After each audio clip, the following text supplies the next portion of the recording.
What a privilege to have an opportunity to share the stage with such incredible people today. Thank you for all the inspiration.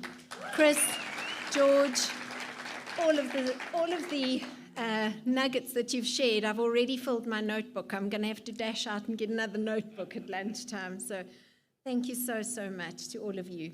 When Chris asked me to talk about this little book, Who Moved My Cheese, it could not have come at a more appropriate time, because this is actually a very simple story, a profound little story actually, with a life-changing message about change.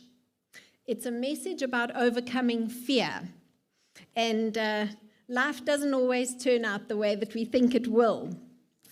When change happens, we all have a natural tendency to resist that change. Why? Quite simply, we are afraid. So we're afraid of change because change represents the unknown. The unknown challenges our sense of safety and security. So I'm going to see. Oh, yay, my slides are working. Thank you so much. So I'm going to jump into the story, because this is a very simple little story about seeing change, anticipating change, and adapting to change. And Spencer Johnson has actually interwoven the lessons of change into such a wonderful story of 4 little characters. Now, these 4 little characters are 2 mice named Sniff and Scurry, and 2 little people named Hem and Haw. And the 4 characters actually represent parts of us. They are the simple and the complex parts within each of us. Sometimes we might actually act like Sniff. Sniff sniffs out change early. Scurry scurries into action. Hem denies and resists change because he fears that it'll lead to something worse. And Haw learns to adapt in time when he sees that change can actually lead to something better. So let's jump into the story. The 4 characters will leave their homes every morning in the and go out to search. I'm so sorry, everyone. My slides are actually inconsistent to my... Here we go. All right, I think we're on. That slide is actually just referring to the simple and the complex in our brains, but let's jump into the story. The 4 little characters leave their homes in the morning and they search around in the maze day in and day out, searching for cheese. Now, cheese is actually a metaphor for what it is that we want to have in life. Whether that might be our health, our career, a relationship, maybe a beautiful home, our freedom. The cheese represents what it is in our lives that makes us happy. It's the thing that we're always chasing. And the maze represents where we spend most of our time looking for that so-called cheese. Whether that be in the relationships in your life, in an organization, or in the community that you live in. Now, Sniff and Scurry, Hem and Haw, got up early each morning. They put on their little running shoes and they ran out into the maze looking for their favorite cheese. And the mice used the trial and error method. One would sniff and the other would scurry around. The little people used their sophisticated brains to find the cheese, and eventually they all found an enormous amount of cheese at Cheese Station C. They all went back to Cheese Station C. Every morning they filled up on cheese and they returned home every night, and that went on for a while. Sniff and Scurry continued to wake up bright and early every morning, and they scurried over to Cheese Station C, sniffed around to see if anything had changed first, and then they enjoyed their cheese throughout the day. Hem and Haw started waking up a little bit later each morning, and they would walk over to the cheese station just expecting their cheese to be there. There was so much cheese at Cheese Station C that they actually became a bit too comfortable. very confident that the cheese would always be there every morning, and a bit arrogant in their success of finding the cheese. As you can imagine, one day the cheese was all gone. And when the mice arrived that morning, they weren't surprised because they had noticed that the cheese was actually getting less and less when they did their daily inspections. So they simply put on their running shoes, back out into the maze, and they started looking for new cheese. They didn't overcomplicate the issue at all.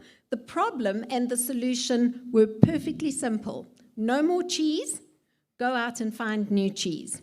The situation at Cheese Station C had changed, and so Sniff and Scurry decided to change. But when Hem and Haw arrived later that day, they were shocked. What?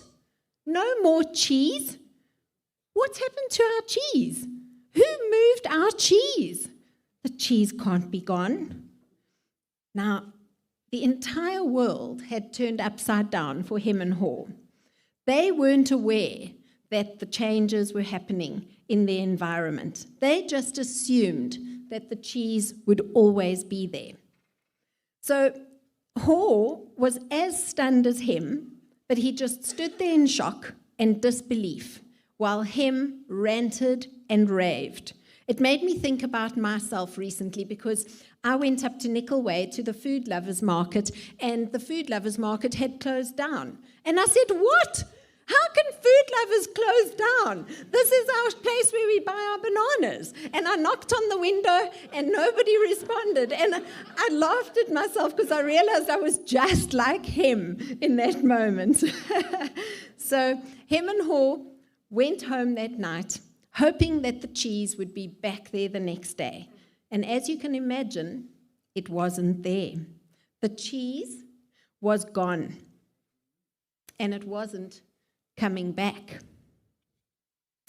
So Hem began blaming. He began blaming others.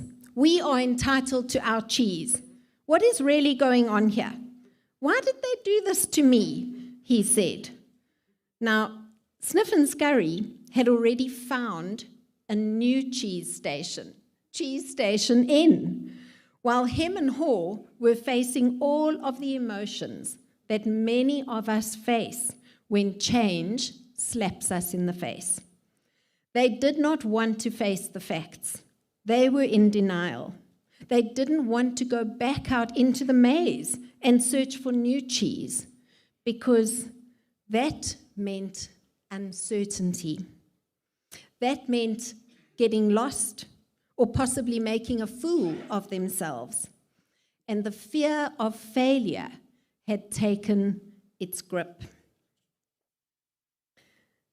So they returned to the empty cheese station every day, simply because it was familiar. It was familiar to them and they were in their comfort zone. But eventually Haw began to think about this and he came to his senses. He realized the error of his ways and he actually began laughing. He laughed at himself when he realized what fear was actually doing to him. Haw tried to convince him to leave the cheese station with him and go out into the maze in search of new cheese. But Hem did not want to listen. Haw contemplated his fears and he asked himself, what would you do if you weren't afraid? He built up some courage and he started to believe that he would find new cheese. He envisaged himself finding the new cheese, and he set off into the dark, alone and uncertain about what was to come. Although the journey was tough at first, the sense of adventure began to energize Haw, and he wished that he'd actually set out in search of new cheese earlier. Better late than never, he said to himself. And at this point in the story, Haw had already learned some valuable lessons. Number 1, expect change. Number 2, look for signs that change is coming. And in the words of Spencer Johnson, he says, smell the cheese often so that you know when it's getting old. And number 3, adapt to change quickly. While on his new cheese quest, Hall continued to reflect on why he didn't leave sooner, and he realized that it was his fears that were holding him back. So as Spencer stated so perfectly in the book, what we are afraid of is never as bad as what you imagine it to be. The fear that you build up in your mind is far worse than the situation that actually exists. Fear had been clouding his mind, and he lived in a state of fear and focused on what could go wrong instead of what could go right. He finally understood that you have 2 choices in life.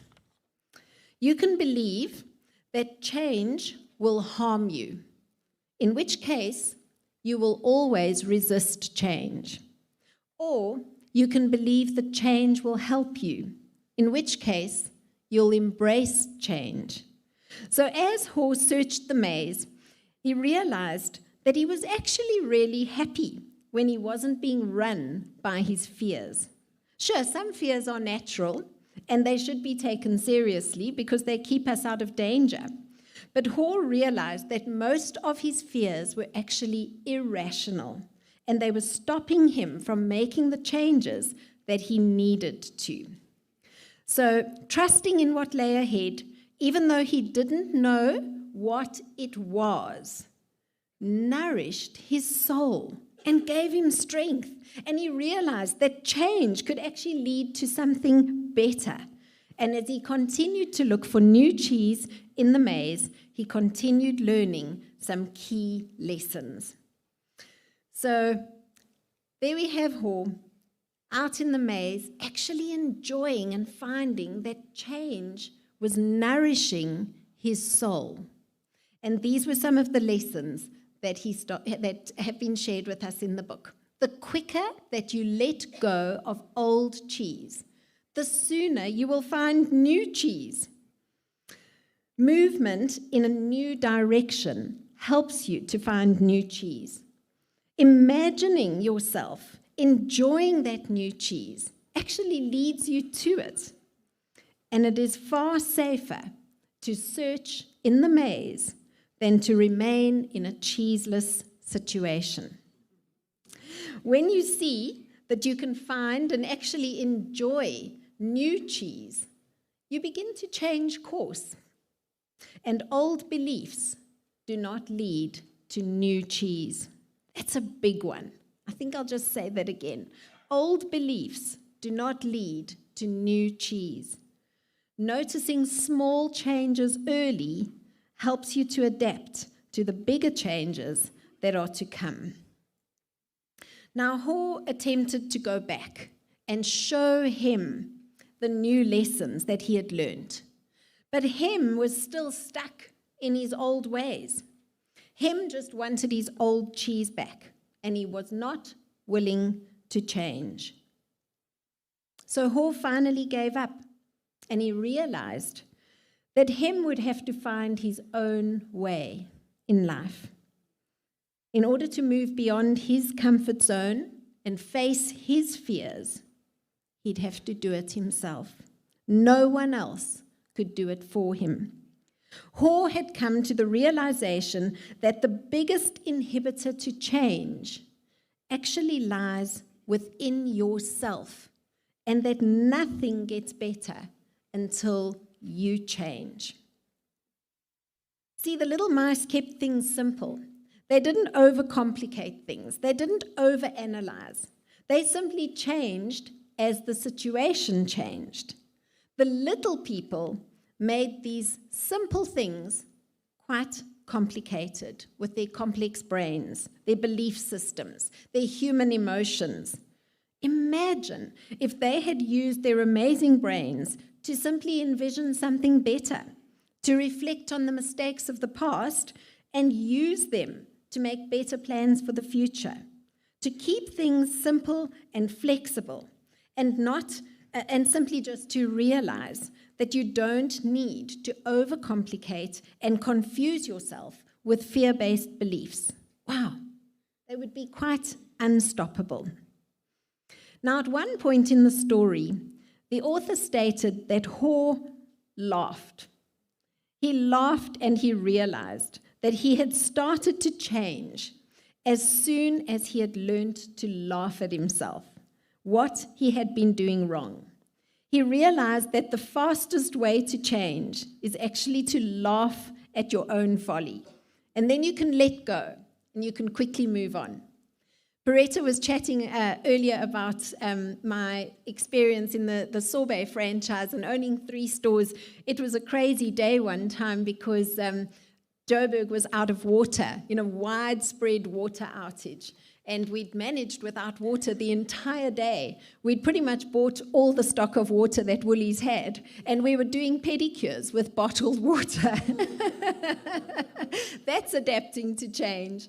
But at the end of the day, one of the beautiful ladies in the store had just checked the tap to see if the water was back on again, and it wasn't back on yet. But she'd forgotten to put the tap down, and the plug was in the basin.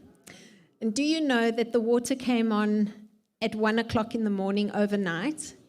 And do you know that we all arrived at the store the next morning and the entire sorbet was under that amount of water, and it was dripping through into the Absa Bank downstairs?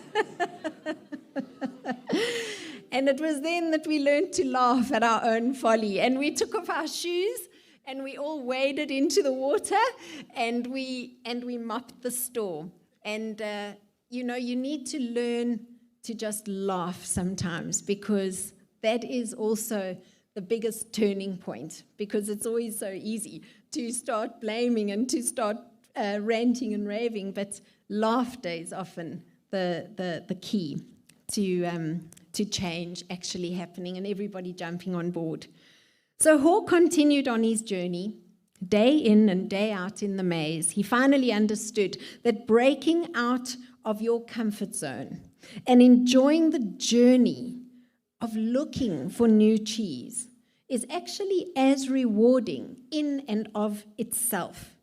Actually finding the new cheese is just an additional bonus. And finally, Hor stumbled upon Cheese Station N. I've been forgetting to click my slides while I was telling you the story. Sorry, everyone. Here's the one about laughter. And here is the one showing Cheese Station N for new. And who were there? Sniff and Scurry. They'd been there for ages, enjoying the new cheese. But they were still ready for change, as was Hor. He actually kept a keen eye on things, and he ventured out into the maze every now and again just to check and see if anything had changed. He was aware, and he was ready to adapt at a moment's notice, just like the mice. And one day, Hor heard a noise outside of Cheese Station N, and it sounded like someone was coming. Could it be him, he thought? And he said a little prayer. He looked around the corner to see. And that is the end of the story. Because did him show up, or was it someone else? That's for you to decide. Can the hymns of this world, or even the hymns in ourselves, can they change their ways in their own time? I think they can. And this is a great little story with lots of great lessons. And some of you may be thinking that all change is not good. Now, in the beginning of the book, Dr. Ken Blanchard actually addresses that. And he actually says, everybody knows that not all change is good or even necessary. But in a world that is constantly changing, it's definitely to our advantage to learn to adapt and to enjoy something better. So it's not what's in the story, but how you interpret it and apply it to your life that gives this little book its value. We have all 4 of these little characters inside us. Sometimes we sniff, things out and we seek out opportunities, or we simply jump into action like scurry. Sometimes we resist change initially like Haw, but we remain open-minded enough to adapt before it's too late. On a personal note, I was just like him outside Food Lovers Market when I was banging on the window saying, what? How can they close our Food Lovers Market here in Bryanston? So we have all of these characteristics. And in truth, the hems of the world are either too comfortable where they are, or they are simply too afraid to change. Change is difficult for all of us. It makes us afraid. But as Benjamin Franklin so famously said, he said, change is the only constant in life. One's ability to adapt to those changes will determine your success in life. I wonder if I can just take this off, P. Can I just pick it up? It's just hard for me to move that.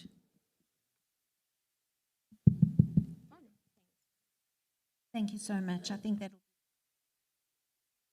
hear me on that one. You can? Okay, great. I think that'll be a little bit easier. I'm just going to share a little bit of my own story. And I've been in the skincare industry for 24 years. I established my own business in 1998 with a small team of 4 therapists. And we grew into a team of 92 amazing ladies across 3 prime store locations. It was an incredible journey of adapting to constant change.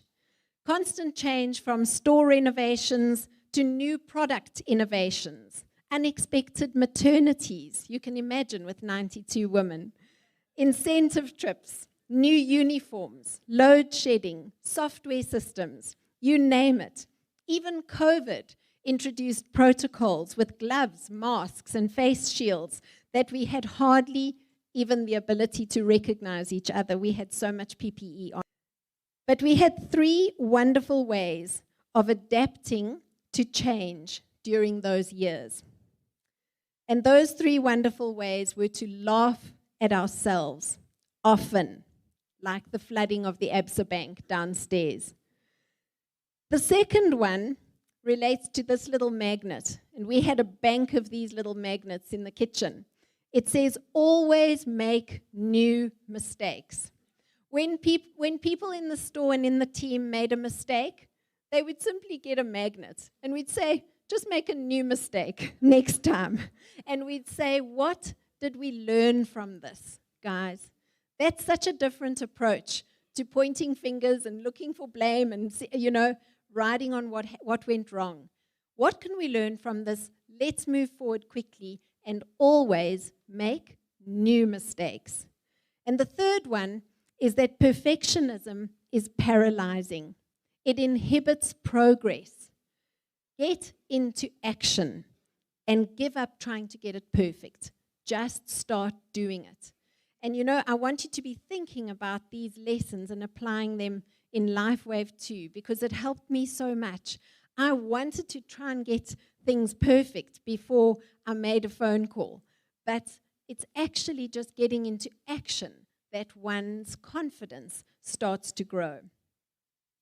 Now, nothing could have prepared me for the unexpected phone call that I received from a prospective buyer wanting to acquire my business. Not one of my stores or 2, but the entire company. It was the biggest test I'd ever faced in embracing change because it represented a complete change in my identity, my daily life, and my responsibilities. I would have to let go of a lifetime of work and dedication as I handed over the keys to my beautiful stores. And it wasn't only me having to adapt to this unexpected change, but everyone, from our suppliers to our clients to our team members. all of us had to get used to the idea of a new owner for our 3 stores. And some adapted very quickly, and others still actually message me to this day asking when I will be opening a new store so that the team can be back the same as it was. So I ventured out into the maze at that stage, and I turned my attention to my coaching as well as to my road running, because I had an opportunity to just enjoy this newfound time and freedom and focus on my fitness. And it really is true that where your focus goes, your energy flows, because I had never won a road race before. But to my shock and disbelief, I won the Edenvale Marathon. And I went on to go and run the Comrades Marathon and the London Marathon and 2 Oceans, all in fairly quick succession. Thank you, Chris, the little heads up there. You know, what happened after 2 Oceans? I picked up a debilitating Achilles injury, and it put an immediate stop to my running. And the lovely cheese that I had been enjoying so much was suddenly no longer there. And the cheese was replaced by lots of medical bills, lots of pain, and lots of frustration. Time to adapt to change again. We even decided during that time to put our house onto the market and relocate down to the Dolphin Coast. So I was definitely sniffing around in the maze looking for new cheese opportunities. And it was then that I met the beautiful Robin Foot, who introduced me to Cheese Station L for LifeWave. Now, the timing could not have been more serendipitous, because not only did the LifeWave cheese station provide immediate pain relief and energy and vitality that I never thought possible in my 50s, but I also unknowingly discovered a business opportunity to distribute this patent-protected, life-changing technology around the world to unlimited depth, whilst enhancing people's lives and their well-being on every level. We are all so fortunate to have found Cheese Station L. Whether we got here, whether we got here by sniffing or scurrying around, whether we got here by hemming or hawing, we got here because we were meant to be here. We all noticed an opportunity, and we all adapted to some degree of change to embrace it. Now, I'm greatly inspired by Onyx Cole. You all know her. She's a single mom who has achieved phenomenal success in LifeWave, reaching the highest rank of Senior Presidential Director within just 5 months. Now, Onyx reminds us that if we want to make progress, we have to continually embrace change. So what I have done over the years and what I continue to do is to work on upgrading myself, work on upgrading my dance steps, work on figuring out what's working, what isn't working. And remember, the market is always changing. So just because something worked a year ago or just because something worked 5 years ago, it doesn't mean it's going to work today. It doesn't mean it's going to work in a week. And for those of you, I'm a 54-year-old woman. I find that even in my journey of health, it's always changing. My female body is constantly changing. And if I used to eat this way when I was 20, it doesn't mean I can eat this way when I'm 54. So I'm always aware. I'm always fine-tuning my dance, my health dance, my dance with LifeWave or prospects that I might bring into the business, my dance in life. How do I get better? So another valuable tip from Onyx is to actually just interact with 3 people. As George says, you don't have to work on LifeWave all day. You just need to work on LifeWave every day. She simply interacts with 3 people a day about LifeWave, invites one of them to a Zoom, and does this consistently to build her business in record time. Consistency is the key. That's the way to eat an elephant, one bite at a time. George, So what I have... I just want to go to the next slide. George actually interviewed Alexandra from Romania, living in Bucharest. And you know, George, I've listened to that Zoom so many times because I found it so unbelievably inspiring. Again, I filled an entire notebook because Alexandra was such an inspiration to me with her courageous story. If you haven't listened to this Zoom, go and listen to it, because she had absolutely no experience in network marketing. She was introduced to the patches while working on a cruise ship in the middle of the Caribbean, in the middle of the Mediterranean. No resources, no fixed address, no experience with presenting on Zoom, and absolutely no Romanian testimonies. So a complete limited understanding of the compensation plan she admits to. But she didn't wait until she had perfected everything. She simply started sharing and talking to people about LifeWave. In fact, she said, David's already done all the testing for us. We just have to share this. And she got into action doing it. It took her 1 year to get to manager. And in COVID, her little team fell apart and had to be rebuilt again. But she pressed on with the 4 things that George mentioned: passion, persistence, patience, and consistency, to reach the rank of Senior Presidential Director in 5 years. An incredible inspiration. So I want to...